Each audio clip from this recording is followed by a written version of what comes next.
అమ్మాయిక తులారాశి వారికి ఈరోజు ఎలా ఉంది? చిత్తా, స్వాతి, విశాఖ 3 పాదాలు.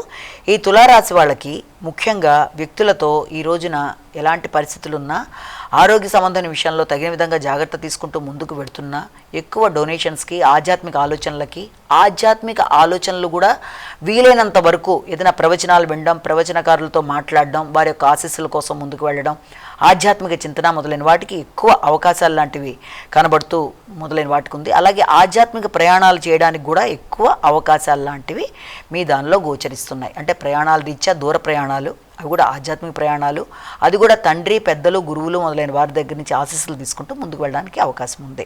వృశ్చిక రాశి.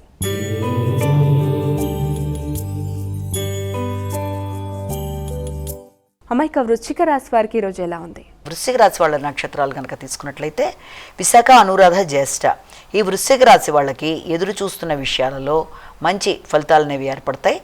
ఏర్పడినా కూడా వచ్చిన లాభాన్ని సద్వినియోగపరుచుకోవడానికి కానీ, లాభాలని స్వీకరించడానికి కానీ విముఖత అనేది ఉండే అవకాశం ఉన్న రీత్యా దాన్ని పెంచుకునే దిశగా ప్రయత్నాలు చేయాలి. అలాగే చిన్ననాటి మిత్రులు కానీ, సమావేశాల్లో మీరు పార్టిసిపేట్ చేయడం కానీ, అది కూడా ముఖ్యంగా ఏదన్నా రావలసిన లాభాలకు సంబంధించిన విషయాలు, అన్నిటికి సంబంధించిన చర్చలు అనేవి ఈ రోజున ఏర్పడడం, ముఖ్యంగా జీవిత భాగస్వామికి సంబంధించి కొన్ని కీలకమైన నిర్ణయాలు మీరు తీసుకోవడం, వారి యొక్క వృత్తిరీత్యా కానీ, వారి ఆర్థిక సంపాదన విషయంలో కానీ వారికి సపోర్ట్ ఇచ్చే విధంగా మీకు ఈ రోజున కొన్ని చర్చలు మొదలైనవి జరగడానికి ఆస్కారం అనేది ఉంది.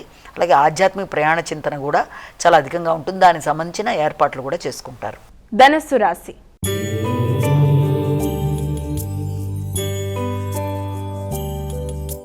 అమ్మాయిక తదుపరి రాశి అయినటువంటి ధనస్సు రాశి వారికి ఈరోజు ఎలా ఉంది? ముఖ్యంగా ఈ ధనస్సు రాశిలోకి వచ్చిన నక్షత్రాలు మూల, పూర్వాషాఢ, ఉత్తరాషాఢ 1వ పాదం. ఈ ధనస్సు రాశి వాళ్ళకి వృత్తికి సంబంధించిన విషయాల మీద ఎక్కువ ఫోకస్ అనేది ఉంటుంది. వృత్తిలో బాధ్యతలు, శ్రమ, కీలకమైన పరిస్థితులు కొన్ని ఎదురవుతాయి. అలాగే ఆకస్మికంగా వృత్తిలో అనవసరమైన ఇబ్బందులు లాంటివి ఎదురయ్యే పరిస్థితులు ఉన్నప్పటికీ కూడా వృత్తి మీద ఇష్టం అనేది తగ్గే అవకాశం ఉంది. కనుక వీలైనంత వరకు ఆ అసంతృప్తిని అధిగమించే విధంగా ప్రయత్నం చేయాలి.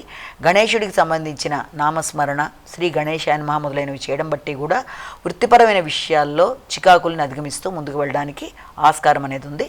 అలాగే దాంతోపాటుగా నూతన వృత్తుల కొరకు ప్రయత్నాలు చేయాలన్న భావన, ఉన్న వృత్తిని కన్నా కూడా కొత్త వృత్తులకి సంబంధించి ఏదైనా ప్రయత్నాలు చేయడం మొదలైన వాటికి ఆస్కారం అనేది ఉండడం, అలాగే తండ్రి తరపు బంధువులు మొదలైన వారితో చర్చలు చేయడానికి కూడా ఈ రోజున ఆస్కారం అనేది ఉంది.